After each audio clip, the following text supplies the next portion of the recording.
కైలాసనాథ్ కుట్రను హరిశ్చంద్ర బయటపెడతాడు. అసలేం జరిగింది? వారసురాలు సీరియల్ జూలై 4వ ఎపిసోడ్ పూర్తి రివ్యూ మీకోసం. కైలాసనాథ్ చందనతో మాట్లాడుతూ మైథిలి ధరణి ఇద్దరూ ఒక్కటే అంటాడు. మైథిలిని ఒక కంట కనిపెట్టాలి అంటాడు. మైథిలియే ధరణి కింద అత్తయ్యకి ఫోన్ చేస్తుందా అయితే అని చందన అంటే ఆ విషయమే మనం తెలుసుకోవాలి అని కైలాసనాథ్ అంటాడు. మరో సీన్లో మైథిలి ఇంట్లో దీపం పెట్టి పూజ చేస్తుంది. దేవుడికి దండం పెట్టుకుని నా లక్ష్యాన్ని నేను చేరువయ్యే దారిలో ఎన్నో ఒడిదుడుకులు పెట్టావు. ఒక్కోసారి నువ్వు పెట్టే అడ్డంకులు నన్ను ఎన్ని ఇబ్బందులు పెట్టినా సరే నా లక్ష్యాన్ని చేరుకుంటానన్న నమ్మకం కూడా నాకు అందించావు. నా అత్త నా మీద నమ్మకం పెంచుకోవడం నేను చూశాను. ఆ నమ్మకంతోనే ఉషా బాధ్యతని నా అత్త నాకు అప్పగించింది. ఇదంతా చూస్తుంటే నా ఆశయాన్ని అతి త్వరలోనే నేను చేరుకోగలను అనిపిస్తుందని, రేపు నేనే ధరణి అని అత్త తెలిసినా సరే అత్త నన్ను అసహ్యించుకోకుండా నువ్వే కాపాడాలని దేవుణ్ణి వేడుకుంటూ ఉంటుంది మైథిలి.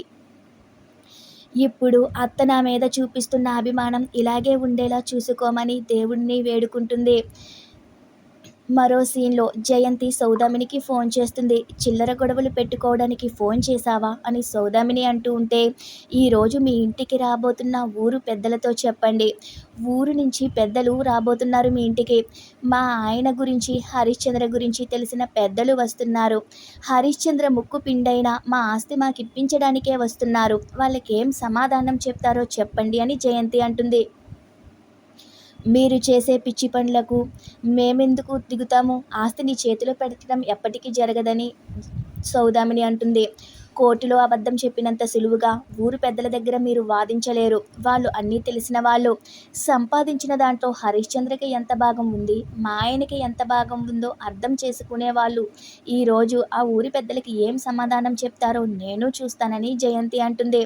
నీ అనవసరమైన ప్రయత్నాలు ఫలించవు జయంతి అని సౌదామిని అంటూ ఉంటే, మాకు రావాల్సిన ఒక్క పైసా కూడా నేను వదలకుండా లాక్కుంటాను, చూస్తూ ఉండని జయంతి ఫోన్ పెట్టేస్తుంది.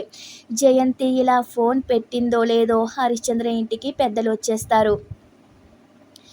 హరిశ్చంద్రతో మాట్లాడతారు. హరిశ్చంద్ర కాఫీ తీసుకురమ్మంటే మేము కాఫీలు టీలు తీసుకురావడానికి రాలేదని, మీతో ఒక ముఖ్యమైన విషయం మాట్లాడడానికే వచ్చామని, నాగేంద్ర భార్య జయంతి ఫోన్ చేసిందని, వాళ్ళకి ఆస్తిలో వాటా లేదన్నారంట కదా అని ఆ ఊరు పెద్దలంటారు.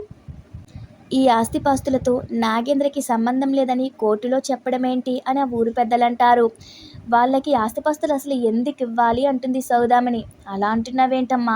హరిశ్చంద్ర కష్టపడి సంపాదించాడని నేను ఒప్పుకుంటాను. నాగేంద్ర తోడు లేకుండా హరిశ్చంద్ర సంపాదించలేదని వాళ్ళంటారు. మీరు అంతా అనుభవిస్తున్న ఆస్తిపాస్తుల్లో నాగేంద్ర కష్టం కృషి ఖచ్చితంగా ఉన్నాయి. అది మీరు ఒప్పుకునే తీరాలని ఆ ఊరి పెద్దలంటారు. ఎన్నాళ్ళు లేని కోరిక ఇప్పుడెందుకు హఠాత్తుగా పుట్టుకొచ్చింది అని సౌదామిని అంటే, అసలు ఇన్ని రోజులు నాగేంద్ర వచ్చి అడగలేదు కాబట్టి మీరు సంతోషించాలి. ఆయన ఆస్తి కూడా మొత్తం మీరే అనుభవించేశారు. ఇప్పుడు వాళ్ళొచ్చి అడుగుతున్నప్పుడు ఇవ్వడానికి మీకేంటి సమస్య అని ఆ ఊరు పెద్దలంటారు. వాడికి పెళ్ళం పిల్లలు ఉన్నారమ్మా, వాడు గొప్పగా బ్రతకాలని కోరుకుంటాడుగా అని ఊరు పెద్దలంటారు. నాగేంద్ర మీరు సంపాదించింది అడగట్లేదు, వాడికి రావాల్సిన వాటానే అడుగుతున్నాడుగా అంటారు ఆ ఊరు పెద్దలు. ఇక సౌదామిని మాట్లాడబోతూ ఉంటే, అమ్మా సౌదామిని, మేము హరిశ్చంద్రతో తేల్చుకోవడానికి వచ్చాం, నీతో మాట్లాడటానికి కాదు. హరిశ్చంద్రని సమాధానం చెప్పనివ్వు అని వాళ్ళు అంటారు. వాడి కష్టానికి ప్రతిఫలంగా వాడికి నీ ఆస్తిలో వాటా ఇవ్వడానికి ఎందుకు ఆలోచిస్తున్నావని హరిశ్చంద్రని ఊరు పెద్దలు అడుగుతారు. అందరికీ ఆదర్శంగా నిలబడే నువ్వు నీ తమ్ముడికి ఎందుకు వెన్నుపోటు పొడుస్తున్నావు అంటారు. నన్ను క్షమించండి, నాగేంద్రకి వెన్నుపోటు పొడవాలన్న ఉద్దేశమే నాకు లేదని హరిశ్చంద్ర అంటాడు. వాడికి ఆస్తిపాస్తులు ఇవ్వడానికి నాకెలాంటి అభ్యంతరమూ లేదు అంటాడు హరిశ్చంద్ర. ఇక కైలాసనాథ్ అందుకుని, ఆ నీచుడికి ఆస్తిపాస్తుల్లో వాటా ఇవ్వడమేంటి? ఆ దుర్మార్గుడికి ఎందుకంత మేలు చేస్తున్నావు అని అరుస్తాడు.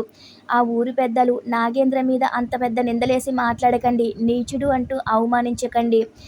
నాగేంద్రకి అన్న తప్ప మరొక ప్రపంచమే తెలీదని ఊరు పెద్దలంటారు.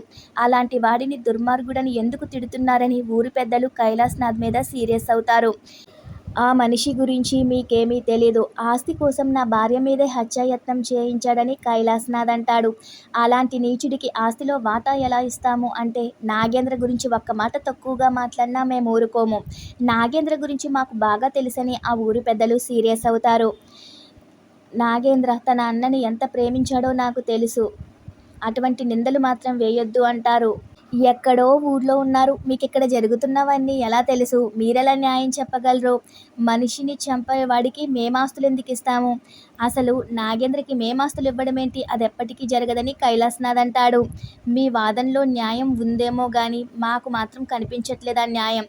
నాగేంద్రకి ఇవ్వాల్సింది మీరు ఇచ్చి తీరాలని, లేదంటే మేము కోర్టులోనే తేల్చుకుంటామని ఆ పెద్దలు అంటూ ఉంటే, ఆ నాగేంద్ర ప్రసాద్ నాకెంత అన్యాయం చేశాడో మీకు తెలుసుగా అని సౌదామణి అంటుంది. 17 ఏళ్ల క్రితం ఒక పొరపాటు జరిగిందని మేము ఒప్పుకుంటాము. నీ కూతురు రాత ఆ భగవంతుడు అలా రాశాడు కాబట్టి నీ కూతురు జీవితం అలా అయ్యిందని, నాగేంద్ర కూతుర్ల జీవితాలు కూడా నాశనం అవ్వాలని మీరు కోరుకోకూడదు. ఇలాంటి చిన్న చిన్న కారణాలతో అయిన వాళ్ళందరినీ ఎందుకు దూరం చేసుకుంటున్నారని ఊరి పెద్దలంటారు.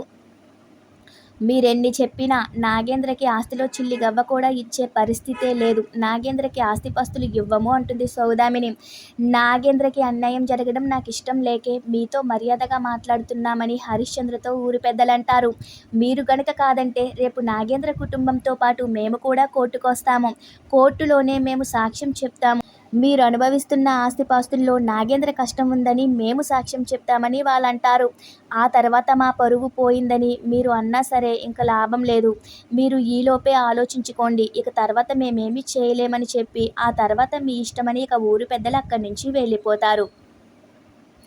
కైలాసనాథ్ వాళ్ళెళ్ళిపోయాక ఊరి పెద్దలని చెప్తారు. ఏంటిది ఎంత అని కోపంతో రగిలిపోతూ ఉంటాడు. నా భార్య మీద హత్యా ప్రయత్నం చేసినందుకు వదిలేయడం తప్పయింది. ఇప్పుడు వాళ్ళిలా చేస్తున్నారు అని కైలాసనాథ్ అంటూ ఉంటే, అదంతా చూస్తున్న మైథిలి, నువ్వు తప్పు చేసి మా నాన్న మీదకి తోస్తున్నావా? నాకు ఈ ఇంట్లో చిచ్చు పెట్టడం ఇష్టం లేక నోరు విప్పలేకపోతున్నానని మనసులో అనుకుంటూ ఉంటుంది. ఆ నాగేంద్ర నీ మీద హత్యా ప్రయత్నం చేసినా మనమేమీ చేయలేకపోయాము. అలా నిశ్శబ్దంగా కూర్చోవడం వల్లే వాడిలా చేశాడని కైలాసనాథ్ సౌదామినితో అంటాడు. ఆ నాగేంద్ర ప్రసాద్కి పెళ్ళాం పిల్లలున్నారని దయతలిచి వదిలేయడం చాలా తప్పయింది. మనం ఇలా చూస్తూ ఊరుకోకూడదని కైలాసనాథ్ అంటాడు. వాడు హత్యా ప్రయత్నం చేయించినందుకు మనం పోలీస్ స్టేషన్కి వెళ్ళి కంప్లైంట్ ఇద్దాము అని అంటాడు. అవును, మనమిలా ఊరుకోకూడదు. కంప్లైంట్ ఇద్దామని చందన అంటే చందనను హరిశ్చంద్ర తిడతాడు. చందన మాట్లాడిన దాంట్లో కూడా తప్పు లేదు. చందన అర్థం చేసుకున్నట్లు నువ్వెందుకు అర్థం చేసుకోలేకపోతున్నావని హరిశ్చంద్రతో సౌదామణి అంటుంది. ఇప్పటి వరకు జరిగింది చాలు. ఇప్పటి వరకు మన కుటుంబాల మధ్య పెరుగుతున్న దూరము చాలని హరిశ్చంద్ర అంటాడు. కైలాసనాథ్ సౌదామినితో పోలీస్ స్టేషన్కి వెళ్ళి కేసు పెడదామని తీసుకెళ్తాడు. అయితే వాళ్ళతో పాటు సాకేత్, చందన కూడా బయలుదేరతారు. ఇక ఏం చేయాలో అర్థం కాక మైథిలి హరిశ్చంద్రకి నిజం చెప్పేలా నిర్ణయించుకుంటుంది. ఈ విషయంలో నాగేంద్ర గారి తప్పు లేదనిపిస్తుందని మైథిలి అంటుంది. వాడు ఎలాంటి తప్పు చేయడని నాకు తెలుసమ్మా, కానీ నా దగ్గర ఎలాంటి రుజువు లేదని హరిశ్చంద్ర అంటాడు. ఎలా నిరూపించాలి అంటాడు. నా దగ్గర సాక్ష్యం ఉంది అంటుంది మైథిలి. ఏం మాట్లాడుతున్నావమ్మా అని హరిశ్చంద్ర అంటూ ఉంటే, అత్తయ్య మీద జరిగిన హత్యా ప్రయత్నంలో మీకు తెలియని ఒక నిజం ఉందని జరిగిందంతా వివరంగా చెప్తుంది. అదంతా చేయించింది కైలాసనాథే అని చెప్పడంతో హరిశ్చంద్ర షాక్ అవుతాడు. కైలాసనాథ్ చేయించాడా? అదెలాగమ్మా అంటే మొత్తం సాక్ష్యంతో ఫోన్లో రికార్డ్ చేసిన వీడియో చూపిస్తుంది. హరిశ్చంద్ర షాక్ అయిపోతాడు. పోలీస్ స్టేషన్కి బయలుదేరుతున్న వాళ్ళందరినీ కారు ఆపేసి బయటికి పిలుస్తాడు. ఇందులో నాగేంద్ర తప్పు లేదు అంటాడు. మరి ఎవరు చేయించారని సౌదామిని అడిగితే ఇదంతా కైలాసనాథే చేయించాడు అనడంతో అందరూ షాక్ అవుతారు. ఇక వీడియోతో సహా చూపించడంతో కైలాసనాథ్ కూడా నేనే చేయించాను అని ఒప్పుకుంటాడు. నా మీద మీరు హత్య ప్రయత్నం చేయించడం ఏంటి అని సౌదామిని నిలదీస్తూ ఉంటే, ఆ నాగేంద్ర ప్రసాద్ మీద హరిశ్చంద్రకి కోపం రావడం కోసం, మీరు ఆ నాగేంద్ర ప్రసాద్ మీద సాఫ్ట్ కార్నర్ చూపించకుండా ఉండటం కోసం కావాలనే ఇదంతా చేశాను అంటాడు. నాగేంద్ర మీద నింద వేయడానికి ఇంత నీచానికి దిగజారుతావా నువ్వు అని హరిశ్చంద్ర కైలాసనాథ్తో అంటాడు.